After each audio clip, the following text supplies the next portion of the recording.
Recording में वो recording मैंने बोला ऑलरेडी आपको।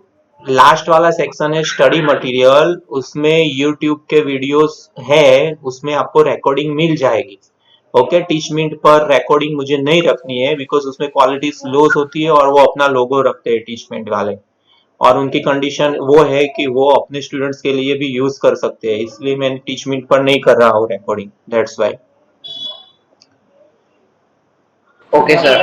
ओके, तो डिसेंडिंग ऑर्डर, इसमें इंपॉर्टेंट बात है, ये जो फर्स्ट लाइन में जो बोल्ड राइटिंग में जो लिखा है, descend in order to importance in order to decrease importance.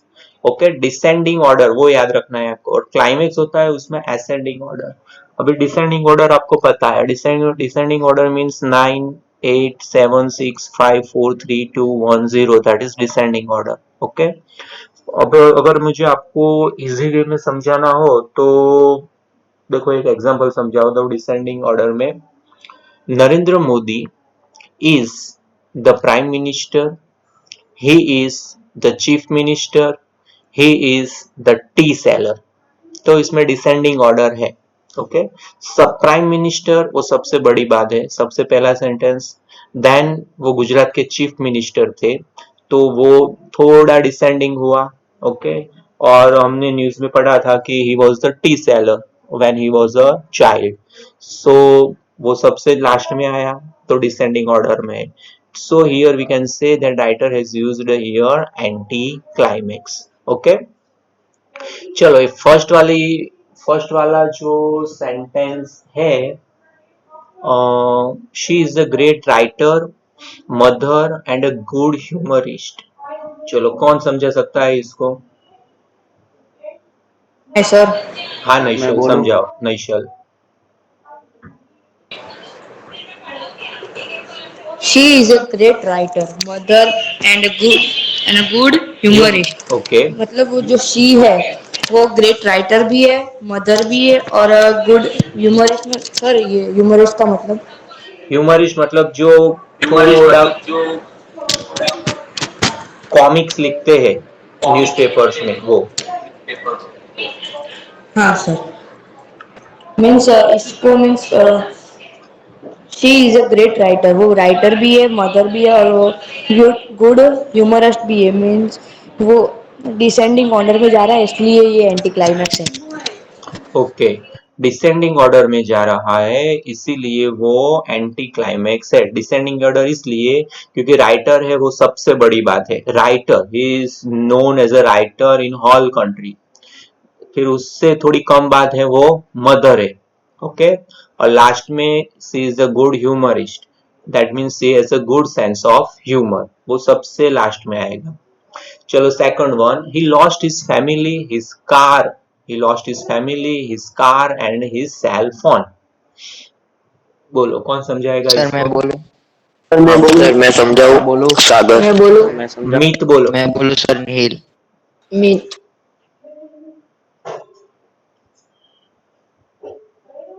मीत बोलो।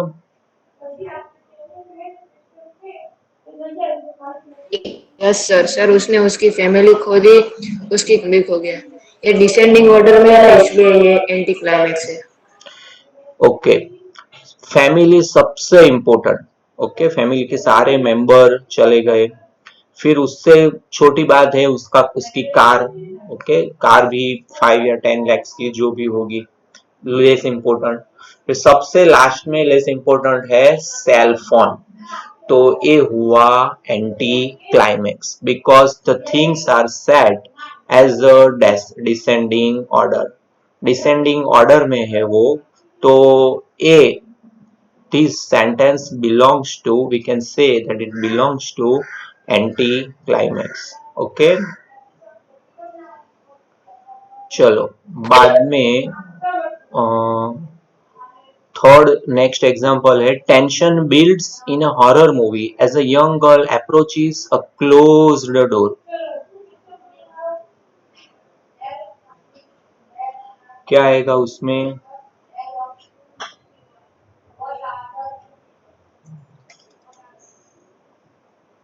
हेलो सर, टेंशन का मीनिंग क्या होता है?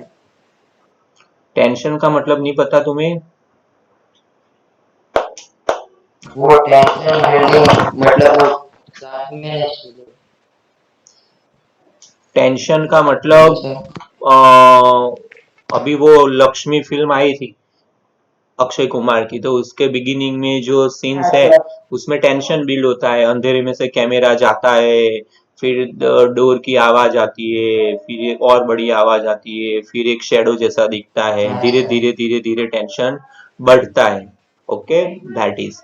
तो यहाँ पर लिखा है okay sir. Tension builds in a horror movie as a young girl approaches a closed door. एक बंद दरवाजे से एक यंग गर्ल जैसे जैसे आगे बढ़ती है, मूवी का जो सीन है उसमें टेंशन बिल्ड होता है। तो ये एंटी क्लाइमेक्स है, डिसेंडिंग ऑर्डर में है। डिसेंडिंग ऑर्डर मतलब पहले पूरा बैकग्राउंड म्यूजिक बजता है, अंधेरा है, तो हमें लगता है कोई भूत आएगा, मगर धीरे धीरे धीरे टेंशन कम होता है। एक यंग गर्ल दरवाजे से आती है तो हम देखते हैं कि कोई घोस्ट ऐसा कुछ है नहीं। Then third one, fourth one, there is a scratching sound. Closed door. There is a scratching sound coming from the behind the door. When she open it, a cat comes out. Okay, पूरा sentence अभी आपको समझ में आएगा। Girl आती है, फिर scratching sound आती है, नाखून की आवाज, और देखते हैं डिसेंडिंग ऑर्डर में तो सबसे लास्ट में सबसे कोई भूत नहीं था, वहां पर एक बिल्ली थी। A cat comes out. बोलो कौन बोल रहा था? सर बोलो। मैं ऐसा बोल रहा था कि वो थर्ड नंबर पूरा वो 2 लाइन का है, आपने आधा समझा था। हाँ, वो मैंने पढ़ा तो सही अभी, वो पढ़ा ना अभी मैंने। हाँ सर पढ़ा। हाँ सर। पढ़ा हाँ सर। Okay okay okay. तो ये था एंटी क्लाइमेक्स। चलो अभी इसमें तो बहुत कम है मटेरियल में, तो यहाँ पर एंटी क्लाइमेक्स में हम ढूंढते हैं क्या है। ओके,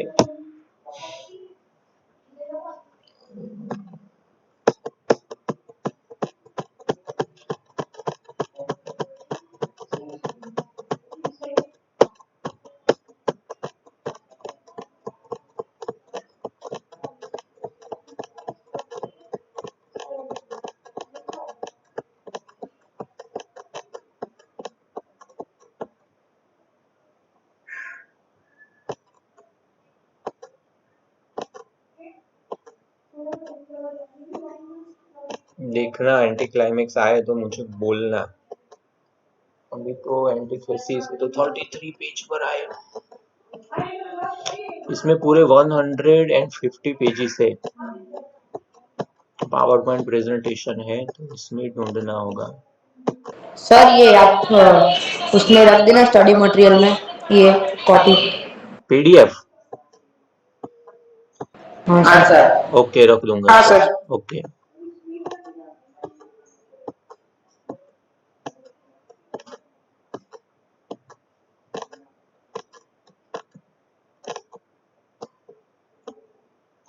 ये क्लाइमेक्स है। ओके, ये था हमारा एंटी। सर आ गया सर। हाँ, देखा देखा। सर ओके, आ गया ये। Anti climax. ओके, हम जानते हैं डिसेंडिंग ऑर्डर होता है, तो इसमें जो बिगिनिंग में लिखा है वो उसकी डेफिनेशन है। देख लेते हैं as a formality. This figures of speech is the opposite of climax. Climax में असेंडिंग ऑर्डर होता है। Here the least important idea is post first. This figure is mostly used deliberately for humorous effect. Sudden descent from higher to lower, descending order. पहला जो example है वो देखिए, थोड़ा difficult है मगर उसके एक्सप्लेनेशन आप रीड करेंगे तो आपको पता चलेगा। क्या लिखा है इसमें? I saw pale kings and princes too, pale warriors, death pale were they all. Explanation, because the words, okay इसमें वर्ड्स देखो, किंग्स, उसके बाद प्रिंसेस, उसके बाद warriors, follow one another in a descending order. Okay, कोई भी kingdom हो तो उसमें सबसे ज्यादा इंपॉर्टेंट वाला होता है किंग, फिर दूसरा उसके बाद आता है प्रिंस, और थर्ड वन जो होता है वो होता है वॉरियर्स। उनके जो आर्मी में जो कुछ होते हैं वॉरियर्स, वो वॉरियर। तो डिसेंडिंग ऑर्डर में है तो एंटी क्लाइमेक्स। चलो किसी को कुछ डाउट है इसमें तो पूछ लो। ओके कोई डाउट नहीं नो है। Sir. No sir. Okay no sir, no doubt. Okay चलो नेक्स्ट देखते हैं। Second one, others also doing well though not so well, arrangement of ideas in decreasing importance। सबसे पहले देखो ऐसा लिखा है doing well, ओके और दूसरे स्टेप में लिखा है not so well, तो वो डिक्रीजिंग ऑर्डर में हुआ, तो ए है anti climax. Third one, hear thou great and whom three realms obey, dost sometimes counsel take and sometimes stick। Explanation, ये बहुत ही एक लिटरेचर में एक बुक है पोएम की, हम जब मास्टर्स कर रहे थे उसमें ये आता था, तो आपको थोड़ा अनकंफर्टेबल लगेगा इस सेंटेंस में क्योंकि आप पढ़े नहीं हो। Explanation, we see what humorous effect the presentation create, the more significant act of taking counts is followed by the less significant act of taking tea। Okay, hear thou great and whom three realms obey, dost sometime, जो dost लिखा है वो does not ऐसा कुछ है, पुराने English वाला word है, जैसे thou है ना वो, sometimes counsel take and sometimes tea।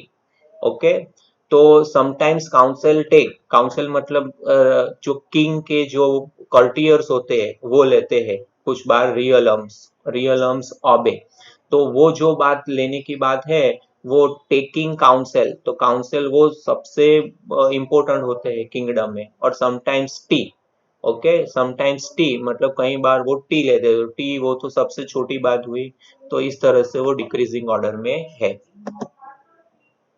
Fourth one, not louder streaks to pitying heavens are cast when husbands or when lap dogs breathe their last।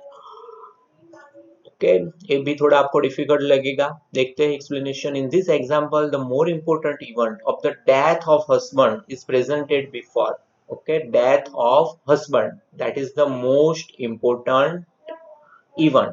देखो, not louder shrieks to pitying heavens are cast when husbands, वो सबसे पहले, और बाद में लिखा है when lapdogs breathe their last. Okay, lapdogs मतलब अपने लैप में, ओके हमारे पैरों पर जो कुत्ता बिठा के रखा है वो लास्ट में मरा, सबसे पहले मरा हस्बैंड। ओके, तो डॉग बाद में लिखा है, so we can say that here anticlimax is taken as figures of speech. Fifth one, और स्टेन हर, हाँ बोलो सर। ये स्ट्रिक्स का मतलब क्या? नॉट लाउडर स्ट्रिक्स का मतलब? स्ट्रिक्स का मतलब होता है चिल्लाना, एल शाउट्स, जो हम चिल्लाते हैं ना उससे बोलते हैं स्ट्रिक्स। ओके, एस टी आई ई के एस। हाँ बोलो सर मेरे को आपकी वॉइस नहीं आ रही थी सर 2 मिनट, अभी 2 सेकंड पहले तो सर मैं रिजॉइन होके आया सर, चलेगा ना सर? हाँ चलेगा, वो तो 30 एग्जिट सेकंड, हाँ एग्जिट। चलेगा। हाँ ओके, सर। मुझे पता है तुम्हारा, ओके कोई बात नहीं, हाँ ऐसे बोल देने का, तो जिससे मैं जब बाद में प्रेजेंट रिपोर्ट देखूं तो मुझे पता चले कि इनकी 2 मिनट कम क्यों है। Hello sir. हाँ बोलो। मैं भी अभी वो मेरा बैक बटन क्लिक हो गया था तो इसलिए मैं बाहर चला गया था हाँ मुझे 2 बार। हाँ हाँ मुझे पता है, कई बार आप बोलने की ट्राई करते हो और बैक दबा देते हो, फिर इस तरह से हो जाता है। तो स्ट्रिक का मतलब होता है चिल्लाना, ओके इस तरह से चिल्लाने की आवाज। ओके, फिफ्थ वन, और stain her honour or her new brocade, stain her honour or her new brocade. Explanation, the first part of the line speaks out of an important matter like staining one's honor। You know what is staining one's honor? अभी आप किसी को insult करते हो, that means you are staining his honour. अभी हम class में किसी स्टूडेंट्स की इंसल्ट करें, that is staining his honour. Okay, हर एक इंसान वो 2 साल का हो या 20 साल का या 80 साल का, उसका कुछ रिस्पेक्ट होता है, अगर उसकी इंसल्ट करो तो उसे बोलेंगे staining his honour. Okay, stain her honour or her new ब्रॉकेट। और ब्रॉकेड आपको पता है, ओके, वो गर्ल्स को पता होगा, which is followed by a less significant manner namely staining one's new brocade. Brocade मतलब एक ड्रेस जैसा होता है, कपड़े का बना हुआ brocade, one type of cloth. तो क्या इंपॉर्टेंट है, ऑनर या ब्रॉकेड? ऑफ कोर्स ब्रॉकेड को स्टेन लगेगा तो कोई बात नहीं, वो दूसरा आ जाएगा, मगर किसी के ऑनर को स्टेन लगा तो वो धुल नहीं सकता। ओके, तो यहाँ पर डिक्रीजिंग ऑर्डर में बोलो, 4 और 5th में किसी को डाउट है अभी भी तो पूछ लो। सर हाँ बोलो। सर हाँ सर बोलो। अगर है ना 3 चीजों का डिक्रीजिंग ऑर्डर ना हो पर है ना 2 चीजों का हो तो चलेगा? हाँ तो चलेगा। उसमें हम लिख सकते हैं ऐसा? हाँ डेफिनेटली डेफिनेटली, ऐसा 3 इंपॉर्टेंट नहीं है, 2 हो ना तो भी हो सकता है। ओके, चलो next. Okay sir. Okay sir. 6th one, he was watering flowers, birds and leaves। चलो कौन एक्सप्लेन करेगा इसको? सर मैं। हाँ बोलो। सर मैं सर बोलो Sagar, flowers birds and leaves. Yes sir, he was watering flower birds and leaves. तो सर यहाँ पर डिक्रीजिंग ऑर्डर में माइक, फर्स्ट फ्लावर्स, माइक थोड़ा दूर रखो, थोड़ा दूर रखो mike. Second birds and third leaves. उसमें से ज्यादा इम्पोर्टेंस फ्लावर का है, फिर मीडियम इम्पोर्टेंस बर्ड्स ओके का है और कम इम्पोर्टेंस लीव्स का है, इसलिए ये एंटी ओके क्लाइमेक्स है। Okay, very good. I have read the Bible, a palmistry guide and a pocket book to know about my fortune। मेरे फॉर्चून के बारे में जानने के लिए मैंने बाइबल पढ़ी, पाल्मिस्ट्री गाइड पढ़ी, सॉरी उसे पाल्मिस्ट्री नहीं बोलेंगे, पामिस्ट्री बोलेंगे, L is silent. Palmistry guide पढ़ी और अ पॉकेट बुक पढ़ी। पामिस्ट्री में क्या होता है? Sir palmistry book. हाँ वो सर बताता, पामिस्ट्री गाइड क्या होता है? हाँ मैं समझाता हूँ। आपका जो हाथ है उसमें कुछ रेखाएं होती है, लाइंस। तो कुछ लोग बोलते हैं ये डेथ की लाइन है, ये स्टडी की लाइन है, ये फॉरेन वाली लाने की लाइन है, ये आपकी लाइफ लाइन है। ओके, सारी लाइंस हमें पता नहीं है वो सच है कि झूठ है। तो जो ये स्टडी जिस बुक में होता है उस बुक को बोलते हैं पामिस्ट्री गाइड, जिसमें पूरा उसका डिस्क्रिप्शन किस तरह से रीड करना है वो दिया होता है, उसे बोलते हैं पामिस्ट्री गाइड। और एक पॉकेट बुक। तो फॉर्च्यून के बारे में, और सबसे ज्यादा फॉर्च्यून के बारे में सबसे इंपॉर्टेंट बात है बाइबल। उसमें ऐसा बोलते हैं कि जैसे आपके कर्म है उस तरह से आपकी लाइफ होगी, उसमें लाइंस माइंस कुछ होती नहीं, ऐसा बाइबल हमें प्रीच करती है। तो बाइबल सबसे बड़ी बुक है क्रिश्चियंस की, आप जानते हो। तो Bible is the most important, second one is palmistry guide and third word is the pocket book, जो पॉकेट में एक छोटी सी बुक, छोटी सी गाइड पाम की बारे में स्टडी करने के लिए। So here we can say that anticlimax have been used here. Okay, life is a journey from ocean to sea, to river and to pond ultimately. Here you can see that from ocean to sea, to river and to pond ultimately। तो यहाँ पर देखो ocean है, बाद में सी है, बाद में रिवर है। वैसे तो ओशन और सी दोनों सिमिलर है, but actually in literary meaning in dictionary ocean is bigger than the sea. Okay, वैसे तो हमारे लिए तो दोनों सेम है, both can be used similarly at the same time, nothing is differ. But अगर आप डीपली मीनिंग देखोगे तो ओशन थोड़ा बड़ा होता है, ओशन बाद में सी, बाद में रिवर और बाद में हमारे गांव का pond. He swore by the sun, the moon and the stars। Okay, actually sun और stars, ऐसे तो देखे तो stars जो sun से भी बड़े हैं, मगर हमारे लिए छोटे हैं। क्यों? क्योंकि हमें sun ज्यादा बड़ा लगता है। तो sun, उसके बाद moon, उसके बाद stars जो रात को blink होते हैं छोटे छोटे, that is why। And thou, Dalhousie, the great god of war, lieutenant colonel to the all of Mars। Okay, ये भी एक लिटरेचर का सेंटेंस है, बट डोंट वरी, मैं आपको समझाता हूँ, मगर तो भी आप कंफ्यूज हो तो डोंट वरी, इतने डिफिकल्ट नहीं आएंगे एग्जाम में। Okay, the great God of war, आप इमेजिन कर सकते हो ग्रेट गॉड ऑफ वॉर, वो सबसे इंपॉर्टेंट हुआ, गॉड ऑफ वॉर, युद्ध के देवता। देन लेफ्टिनेंट ऑफ कर्नल, इसमें दो स्पेलिंग याद रखना, कुछ नहीं समझे तो कोई बात नहीं, मगर लेफ्टिनेंट और कर्नल दोनों का स्पेलिंग, क्यों? लेफ्टिनेंट में बोलने में एफ आता है, लिखने में नहीं आता, और कर्नल वैसे में अभी आपको पढ़ाया नहीं, अदरवाइज आप ऐसे ही पढ़ते colonel, it's not colonel, it's colonel, तो उसमें आर नहीं लिखते। ओके, इस तरह से दोनों स्पेलिंग, तो लेफ्टिनेंट कर्नल ये दोनों डिसेंडिंग ऑर्डर में है to the all of mars. Okay, खत्म हो गया। तो अभी सर हाँ बोलो। सर मैं गलती से बाहर निकल गई थी। ओके देवांशी, चलो दूसरे कोई स्टूडेंट को प्रॉब्लम है? No sir. Okay, no sir. Network problem था देखो ना इसलिए एक रिजॉइन मिनट, किया है। एक मिनट, हाफ मिनट या 1 मिनट आप गलती से निकल जाते हो, फ्यू सेकंड्स, तो आपकी प्रेजेंट्स तो गिनी ही जाएगी। ओके, कितने परसेंट आप प्रेजेंट हो, सो डोंट वरी। ओके, हम 100% में ही बोलते हैं, मगर एटलीस्ट 90 या 95% तो होनी ही चाहिए। ओके, अगर 50% है, अभी वो यश को तो निकाल दिया है अभी क्लास में, अभी वो क्लास पर जाएगा तभी ऐड होगा, अदरवाइज वो बाहर ही रहेगा क्लास के। ओके, 50%, 10% था वो क्लास में और बोल भी नहीं रहा है, तो उसका मतलब क्या देखने ही आया था क्लास में कौन पढ़ने आता है और नहीं आता है।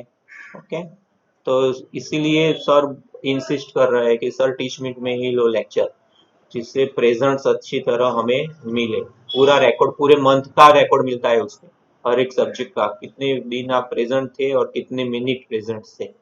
मैंने तो परसेंटेज रखे थे आपकी जो पीडीएफ थी उसमें, मगर उसमें टाइम टू टाइम होता है, जब हम रिपोर्ट डाउनलोड करते हो तो कितने वक्त से कितने वक्त आप प्रेजेंट थे। ओके, बाद में जो फिगर्स ऑफ स्पीच हमें पढ़नी है वो एंटीथेसिस। ओके, इसमें छोटी सी एक्सप्लेनेशन है, देखिए। चलो, एंटी क्लाइमेक्स में किसी को डाउट है तो पूछ लो। इन शॉर्ट आपको क्या याद रखना है? No sir. Okay, no sir ऐसा मत आंसर दो, डाउट हो तो अभी माइक म्यूट अनम्यूट करना। Anticlimax mean descending order, आपको याद रखना है डिसेंडिंग ऑर्डर, तो बाकी का सब कुछ याद आ जाएगा आपको। ओके, चलो अभी देखते हैं एंटीथेसिस। इन एंटीथेसिस ऑक्सीमोरन में थे ऑपोजिट वर्ड्स, ऑपोजिट एडजेक्टिव्स, और एंटीथेसिस में होता है ऑपोजिट आइडियाज। एंटीथेसिस में होता है opposite ideas. Okay, opposite words, opposite sentences, opposite concepts. Okay, इस तरह से सारे ऑपोजिट होता है, मगर इसमें सबसे इंपॉर्टेंट बात होती है वो है contrasting ideas. In antithesis we have to put two contrasting ideas together।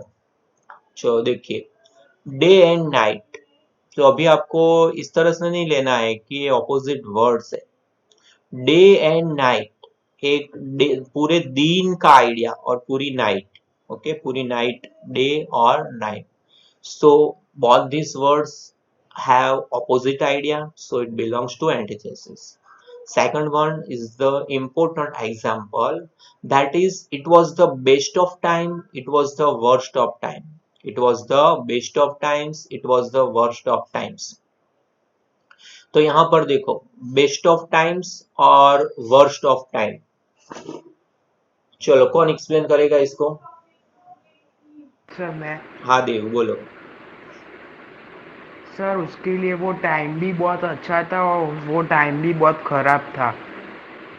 सबसे अच्छा वक्त, सबसे बुरा वक्त, वो सबसे अच्छा वक्त था, वो सबसे बुरा वक्त था। ओके, तो बहुत सारे contrasting ideas, so we can say that these words are, this sentence belongs to antithesis। Okay, चलो बाद में जो एग्जाम्पल लिखा है, it is better to reign in the hell than serve in heaven, ये बहुत ही इंपॉर्टेंट एग्जाम्पल है, कौन एक्सप्लेन करेगा? मीनिंग पूछ लो, आपको नहीं पता चलता है तो। सर मैं बोलूं? बोलो अखिल। ये अच्छा है कि हमें ना स्वर्ग में जाए ना कि नर्क में। अच्छा, स्वर्ग नर्क तो आपने समझाया, बाकी का नहीं समझाया। कुछ वर्ब था सर इसमें। मैं बोलूं? सर मैं बोलूं? नित्य बोलो।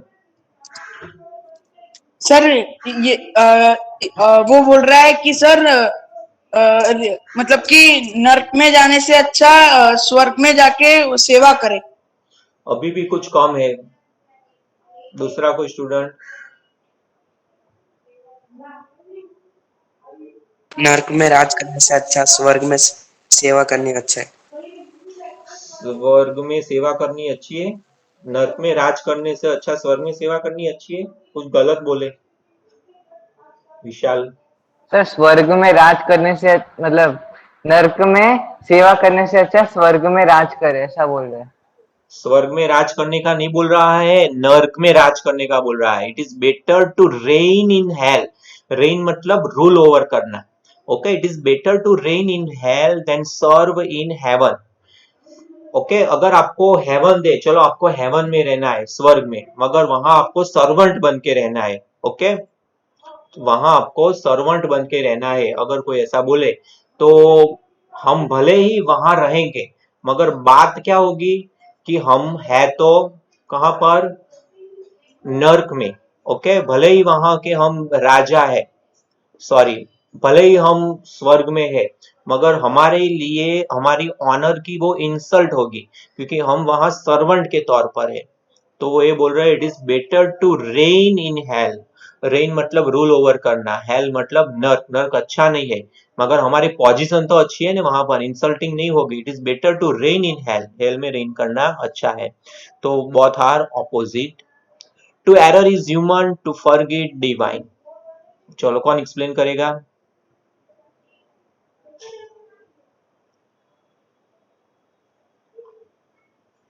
Okay, both are opposite words, human and divine. Human is related to either man or woman, and divine is related to gods. Okay, और एक आपकी एक कहावत भी है that you can use in your essays. You can make note of such proverbs. Make a list of proverbs that will help you to write a good essay. जैसे ही simple ऐसे लिखते हो तो उसमें आप प्रोवर्ब्स नहीं लिखते हो, मगर उसमें क्वाटेशन मार्क के साथ 4 या 5 प्रोवर्ब्स लिखते हो, तो आपके 2 मार्क्स प्लस हो जाएंगे। That will make a good impression of your essay writing.